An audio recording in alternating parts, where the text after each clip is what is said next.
Hi, it is evening and it is Hallie and I working on her BMW again. And tonight we're gonna try to do a valve cover job.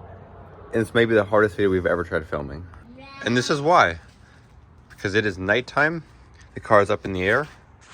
And I'm gonna see if I can do quality picture, quality frame, but the lighting is gonna be really difficult because we're in the air and this is our first time doing a valve cover on one of these. I will say beforehand that I already removed this bolt's loose. The cover here is gone. The cover there is moved. I know we have to remove this strut tower that comes across here. And I think there's 2 more bolts, one there and one there to remove. And then we have fuel lines and rails and everything else. But I'm gonna do a time lapse of all of this so you can see how to do it. And if there's anything that I find is a trick, I'll show you what I found. Right now the strut tower bar is out of the way and this little cover is out of the way. It's just a few tens around the outside. You can see the entire valve cover. So we need to work on breaking this loose, all of these breaking loose, get this high pressure fuel pump out, and then take off like the front sensors and just kind of work around this and see how hard it's gonna be to come out. So she just took out all 4 of the coil pack connectors. Just simply need to be moved and out of the way. I think we may have to take the grounds off here and here. I don't know if you can see that super well. And then I'm gonna take off right here and down here and up here for the fuel lines. They're the middle little, there we go. All right, breaking these guys loose here. We'll lose some fuel pressure here, obviously. There's one. There's not a lot of fuel in it. Hey, that's actually perfect. There's 2. The smell of 91. 1, 2, this bottom one.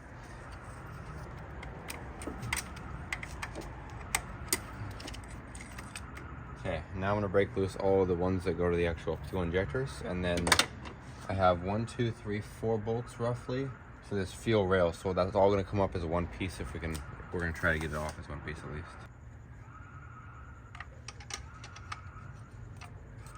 It's gonna be interesting. Not too bad. It shouldn't be too tight. They're just pressed fit or whatever you call them. It just looks awkward. It's cool because they don't need gaskets. They just sit. They're like perfectly machined. Is that one?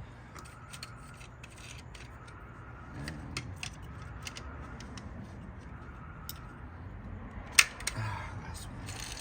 Okay. Now the actual rail itself needs to come off.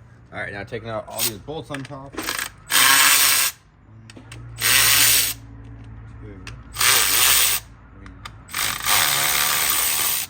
Okay. Now, if I get these rails loose, theoretically, I think this should about come up. We got a sensor in the back, and there's that off. Now all these just need to lift up, I think.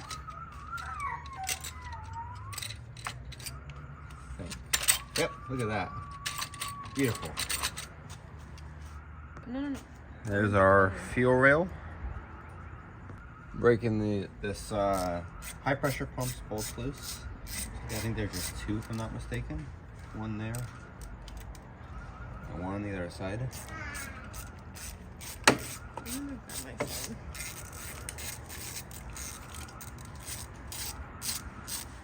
There we go, both bolts are loose now. We've got wiring harness removed from both these 2 injectors, coil packs. I'm trying to get this all kind of out of here so that obviously it doesn't affect pulling this valve cover off. Moving all this out of the way up here. I think I got 1 more bolt back here. Yep, 1 more hidden one back here. Next thing I'm gonna do is pull off the front. I guess it'd be like timing. There'd be cam phasers, I believe, or something like that. Sorry if I have a bunch of oil on my face from this flashlight, but something like cam phaser. I'll show you what that. I'll pull off both of these. This guy and this one.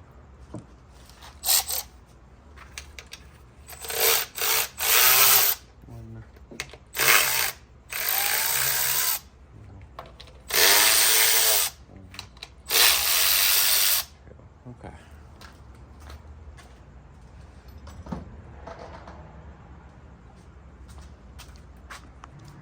All right, I got them both out. I just had to use a little flathead and just kind of pop them out. So now I think all that's left is just going to be all the valve cover bolts and then lifting this up and sliding it up pretty easily. I still have one fuel line here, but it's wiggly enough that I think I can move it around. And then these two electrical lines that they just have to be lifted as I move this out. So everything else is unattached though. So here we go. I'm going to go ahead.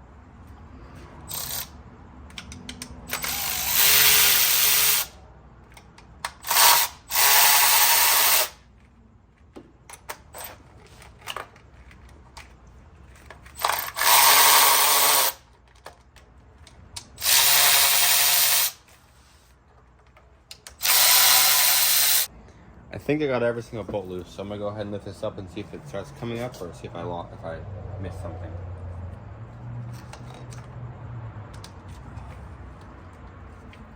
I think I missed something, right? All right, I found on the back of the valve cover there are 3 bolts to a vacuum pump. They are T30s, and I just used. Let me show you real quick.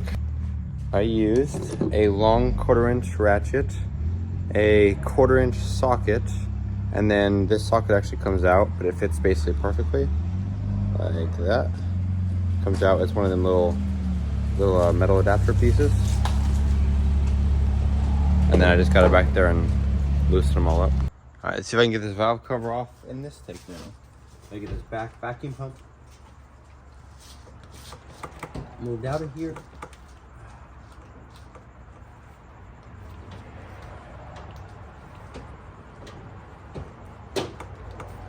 Valve cover itself, I mean, theoretically it should just pull up, right? Oh, there we go. Look at that. Beautiful. She's coming out now slowly.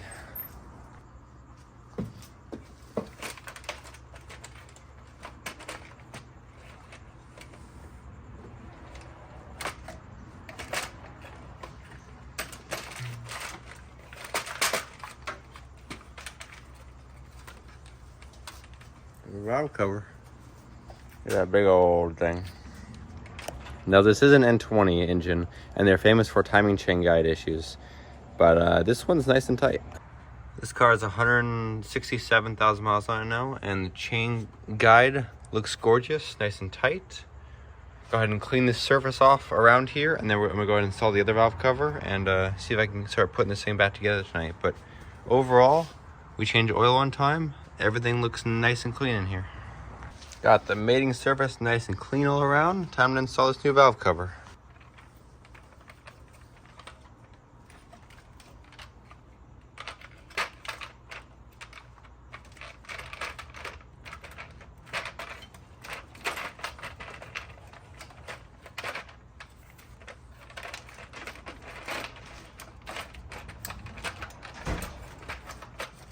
All right, I got the valve cover back on. She looks really good. I'm just currently putting the vacuum pump back on, the 3 bolts in the back.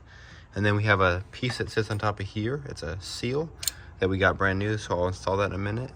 But I'm gonna make sure all these bolts go down nice and tight around here, and then start plugging in the electrical stuff. All right, so I have a small dilemma.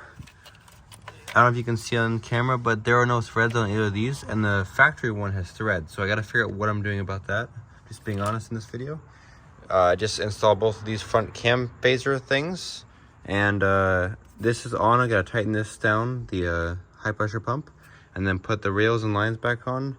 All these wires are plugged back in, so just 2 nuts here, and then this is pretty much done. The wiring harness has a couple bolts that hold it down, but this is my main concern. Is I have just a sensor here and a piece that sits here, but there's no bolts, so I'm not quite sure what I'm doing yet. I gotta figure that out in the morning. All right, we talked to BMW tech, and I figured out that the bolts for that middle piece actually are just their screws, and you have to make new threads. So those are both in now, nice and tight.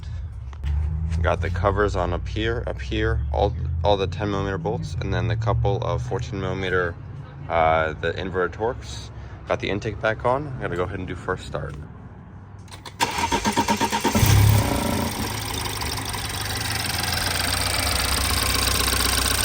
Sounds good so far. No fuel leaking.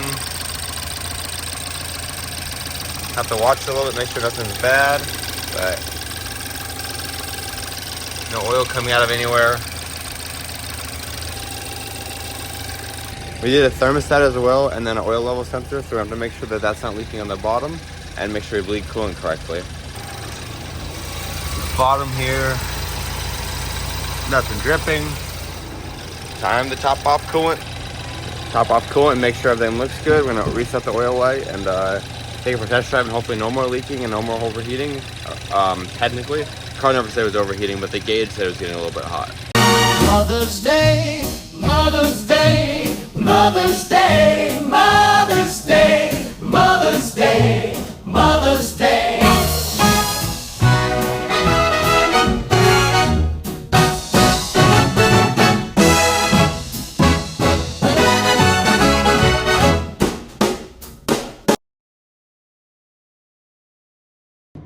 Hope you enjoyed that little time lapse. She's a lot cleaner. I sprayed off the side where the coolant was leaking out the turbo.